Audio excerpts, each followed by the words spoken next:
2018년 영국의 시골 노스데번에서 3살배기 딸 로잘린을 키우던 엄마 레베카. 그런데 어느 날 엄마 레베카는 딸 로잘린으로부터 아주 이상하고 섬뜩한 이야기를 듣게 됩니다. 엄마, 나 친구가 생겼어요. 알렉스랑 틸리예요. 우린 같이 살아요. 근데 알렉스랑 틸리는 죽었대요. 가족들도 다요. 이 말을 듣고 엄마는 의아하기도 하고 당황스럽기도 했습니다. 저런 무서운 얘기를 하지? 아니 그럴 만도 한 게 뭐 다 죽었는데 어떻게 친구가 돼요? 죽는 게 뭔지도 잘 모르고 하는 소리일 것 같은. 저 나이는 그럴 수 있지. 그죠? 어디서 그런 얘기 들었지? 누구한테 뭐 들은 건가? 자, 처음엔 엄마 레베카도 그렇게 생각을 했습니다. 그런데 틸리, 나랑 인형놀이 할까? 알렉스가 아빠해. 로살리는 종종 정말 친구들이 곁에 있는 것 마냥 대화를 하며 놀았는데요. 엄마는 정말 이 집에 유령이 있는 걸까 싶어서 혼란스러웠습니다. 자, 그런데요. 그때 문득 떠오른 기억. 딸 로잘린이 18개월 때 집 지하를 가리키며 하얀 양이 있다라고 한 적이 있는데요. 놀랍게도 살던 집이 예전에 양을 키우던 농가 터에 지어진 거였다고 합니다. 아우, 무서워. 근데 그 당시에는 엄마는 우연이겠거니 생각했는데 이제 보니 딸아이의 말이 우연이 아닌 것 같다는 생각이 든 거죠. 엄마는 혼란스러운 마음을 진정하고 확인을 좀 해보기 위해 과거 이 지역의 인구조사 기록을 살펴봤습니다. 그런데 확인해보니 이 집에 알렉산더, 그리고 마틸다라는 여성도 거주했던 게 맞습니다. 지금 레베카 가족이 살고 있는 집에 놀랍게도 1861년에 알렉산더 터너라는 소년이 살았고요. 1891년에는 마틸다라는 여성이 거주했던 기록도 확인됐습니다. 그러니까 딸 로잘린이 말한 집에 같이 산다는 세 친구들이 약 150년 전에 이 집에 살았던 죽은 사람들, 즉 영혼이라는 게 확인된 셈이죠. 자, 그러니까 각자 다른 시대에 죽은 사람들의 영혼이 살던 집에서 산 사람과 공존을 하고 있다는 거잖아요. 시대를 뛰어넘어서. 그렇죠. 어쩌면 지금 당신이 살고 있는 집에도 무언가 혹은 누군가 공존하고 있지 않을까요? 그곳이 궁금하다 4, 5세계 19, 11위 공개합니다. 중국 모모를 삽니다. 2013년에 이어 2016년에 중국 산시성과 간수성에 전해진 충격적인 소식. 여성 사체판에 판매한 일당 적발. 여성 2명 살해 팔아넘긴 남성 체포. 아, 뭐야. 시체를 왜 팔아요? 그걸 왜 팔아요? 이런 끔찍한 사건이 일어난 이유, 바로 중국 산시성, 광동성 등 일부 지역에서 성행하고 있는 풍습, 명혼 때문입니다. 명혼이란 미혼 남성이 세상을 떠나면 남성의 부모가 여성의 사체를 산 뒤에 두 남녀의 사체를 합장시키는 걸 말합니다. 이렇게까지 하는 이유가 뭡니까? 명혼을 하는 일부 지역, 또 이 지역민들의 말에 따르면요. 미혼 남성은 조상의 무덤이 있는 곳에 함께 묻힐 수가 없다고 합니다. 그래서 명혼을 해서라도 조상들의 묘가 있는 곳에 묻으려고 하는 거죠. 아이고. 그리고 결혼을 하지 않고 죽은 영혼은 4, 5세계에서 악령으로 변해서 가족들에게 저주를 내린다고 믿기 때문에 여자 사체를 사서라도 꼭 명혼을 시키려는 거라는데요. 그러다 보니 암암리에 명혼을 위한 사체 가격이 치솟고 치솟아 2016년에는 15만 위안, 우리나라 돈으로 약 2,700만 원까지 거래가 됐다고 합니다. 그래서 돈에 눈이 멀어서 중간 업자도 생겨나고 또 유족들 몰래 무덤에서 여성의 사체를 파내서 명혼의 신부로 팔아넘기는 밀거래나 심지어는 살아있는 여성을 살해한 뒤에 팔아넘기는 일까지 발생한 겁니다. 아니, 무엇보다 사후세계에 있는 이들조차 결코 바라는 게 아닐 거라는 생각이 들거든요. 그렇습니다. 2016년 3월 중국 정부는 명혼으로 인한 시체 도굴, 시체 매매, 알선 등 범죄 행위를 엄격히 다스릴 겁니다. 이렇게 강경한 입장을 발표하고 이를 어기면 시체 모독죄로 최고 유기징역 3년형을 선고할 거라고 전했습니다. 중국의 빗나간 풍습, 아니 악습, 명혼. 정말 명혼이 죽은 자들을 위한 걸까요? 남겨진 사람들의 이기심 아닐까요? 그곳이 궁금하다. 4, 5세계 19, 10위를 공개하겠습니다.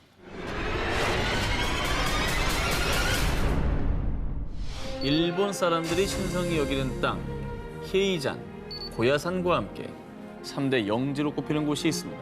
바로 아오모리현에 위치한 산, 오소레산입니다. 이승과 저승의 경계, 저승과 가장 가깝다는 산 오소래산. 아, 근데 저기 굉장히 기묘하게 생겼네요. 그죠? 오소래산에 오르려면 꼭 거쳐야 되는 관문이 있습니다. 불교에서 사람이 죽은 뒤 이승과 저승을 나누는 강, 삼도천 위에 놓인 이 주황색 다리 보이시죠? 이 다리는 이승과 저승을 연결해준다는 다이코바시입니다. 이 다리를 건너야만 저승 세계로 통하게 되는데요. 좀 듣고 나니까 으스스하네요. 그러니까 이게 얘기를 듣고 나니까 야, 저 다리 뭔가 영험해 보이는데. 남달라 보이죠? 자, 그리고 이렇게 다리를 건너면 지금부터 지옥이 펼쳐지게 됩니다. 불교에서 말하는 8지옥 중에서도 가장 끔찍한 지옥으로 손꼽히는 무간지옥입니다.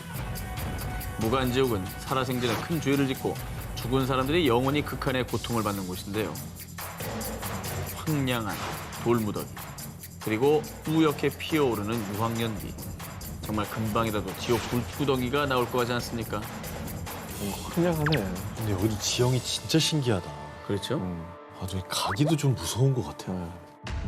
참고로 이곳에 가면요, 곳곳에 꽂혀 있는 바람개비가 보이는데 이건 이곳을 찾은 이들이 죽은 자들에게 공양의 의미로 바치는 거라고 합니다. 아, 바람개비가. 매년 7월과 10월에는 오소래잔의 보리사에서 죽은 자들을 애도하는 행사, 오소래잔 대제가 열립니다. 아오모리현 근처에 있는 무속인들이 찾아와 제사를 올리고 참배를 한다고 합니다. 그런데 이때 또 특별한 게요. 무속인들이 죽은 자의 영혼을 불러와 이생에 있는 이들에게 말을 전해주는 의식, 이타코 쿠치요세를 치르는데요. 이때 정말 기묘한 일들이 자주 벌어진다고 합니다. 2018년 세상을 떠난 어머니와 대화를 하기 위해 한 자녀가 이곳을 찾았는데요. 아, 정말 우리 엄마 맞아요? 그럼 내가 암 투병할 때 너 때문에 버틸 수 있었어. 한 무속인이 산자와 죽은 자를 연결해 주었는데 정말 엄마가 아니면 알 수 없는 생전의 일들을 얘기한 겁니다. 진짜 영혼이 찾아온 거네. 이거 누가 어떻게 알려주겠어요? 야, 대단하다. 네. 아, 이게 뭔가 기운이 있는 곳이긴 한가 봐요. 기운이라고 하는 게 있는 것 같아요. 죽은 자를 그리워하고 만나고 싶은 이들은 지금도 이곳을 찾고 있습니다. 목 귀신의 정체 사진 보시죠. 뭐야? 아우 뭐야? 눈 봐. 입이 찢어졌어. 무서운 걸 떠나서 되게 기분이 나쁘게 생겼어요. 징그럽고. 일명 목 챌린지라고 부르는 이 게임은요. 일단 목 귀신의 번호로 전화를 걸거나 메시지를 보내면 목 귀신이 답장을 보내면서 메시지로 이번 미션은 오늘 밤 공포 영화를 보는 거야. 혼자. 이번 미션은 가위로 네 머리카락을 자르는 거야. 아니 근데 아이들이 정말 이런 황당무계하고 말도 안 되는 미션을 따랐다는 거예요. 그런데요. 더 충격적인 건 이 목 챌린지는 모두 조작된 것이었습니다. 무슨 말이야? 뭘 조작을 해? 이 기괴한 귀신의 사진은 일본인 아이소 케이스케가 2016년 도쿄에서 열린 한 공포 전시회에 엄마새라는 조형물을 출품한 거였는데요. 그런데 이 기괴한 조형물 사진을 본 일부 누리꾼들이 목라는 이름을 붙였고 그리고 익명의 누군가가 목 귀신의 계정을 만들어 이 끔찍한 장난을 친 거죠. 만약 호기심에 이 게임을 하고 있다면 당장 멈추고 빠져나오길 바랍니다. 악령이 몰려온다. 엑소시즘 19, 12위 공개합니다. 1989년 멕시코 여행을 하던 미국인 대학생 마크 킬로이가 실종 한 달 만에 사망한 채 발견됐는데요. 그런데 사체의 상태는 너무나 충격적이었습니다. 사지가 절단되고 심지어는 뇌의 일부도 사라진 건데요. 뭐야? 엽기적이네. 그런데 얼마 뒤 잔혹한 살인마가 검거됐습니다. 자, 잔혹한 살인마의 정체는 어둠의 컬트 조직을 이끄는 아돌포 콘스탄조. 그가 이렇게 끔찍한 일을 저지른 이유. 마약상을 보호하기 위해서 의식을 치르는 겁니다. 컬트 조직의 수장 콘스탄조가 한 의식의 정체는 바로 인간 재물. 왜 저러냐. 자, 콘스탄조는 자신이 한 의식을 팔로 메이온베라고 주장했는데요. 그의 말에 따르면 팔로 메이온베란 쿠바의 민간 신앙인 산테리아의 한 의식으로 살아있는 재물을 바쳐 저주를 퍼붓는 흑마술이라고 합니다. 자, 14살 때부터 흑마술 팔로 메이온베를 맹신한 그는 성인이 된 후에는 멕시코에 가서 자신의 추종자를 모집했습니다. 그렇게 조직을 이끌게 된 콘스탄조는 본격적으로 흑마술을 발동시키기 시작했는데요.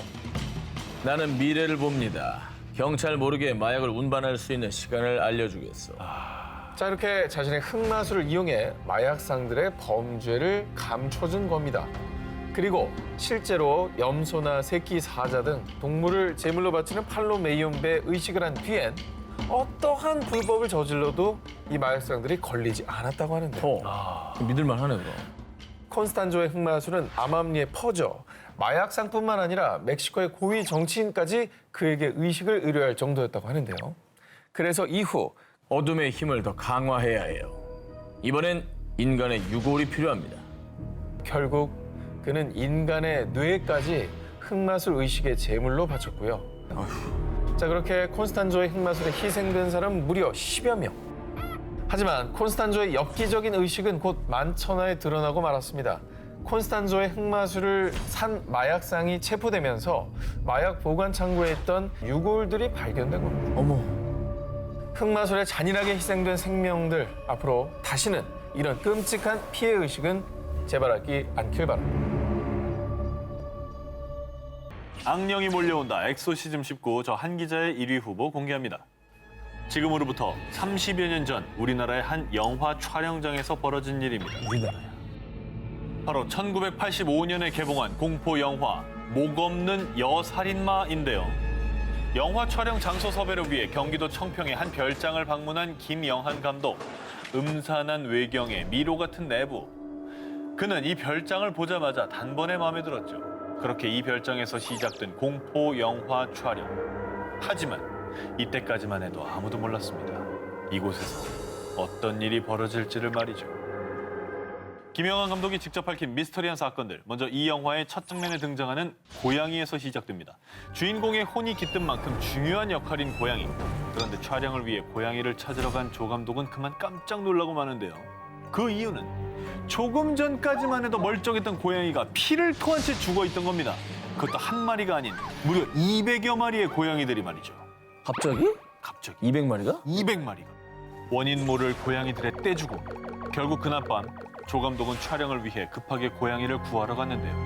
그런데 그때 조 감독이 낸 교통사고로 한 명은 사망, 한 명은 중경상. 고양이도 죽고 사람도. 와, 무섭다. 그런데 미스터리한 일은 여기서 끝이 아닙니다.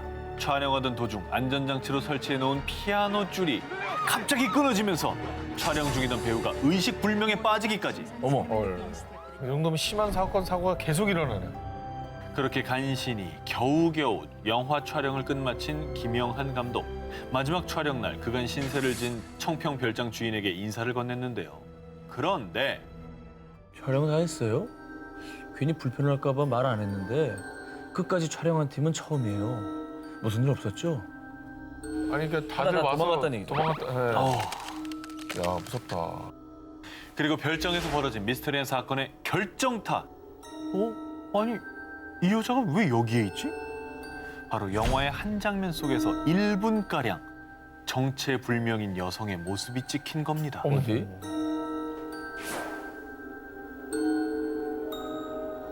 화면 속에 이 약간 좌측 쪽에 그다음 이제 여자 같기도 하고 그런 인물이 상당히 중요한 장면에 서 있는 걸 보고 전혀 예상하지 못했고 그 현장에 있던 사람도 못 본. 그런데 김영한 감독은 이 얼굴이 어딘가에서 낯이 익었답니다.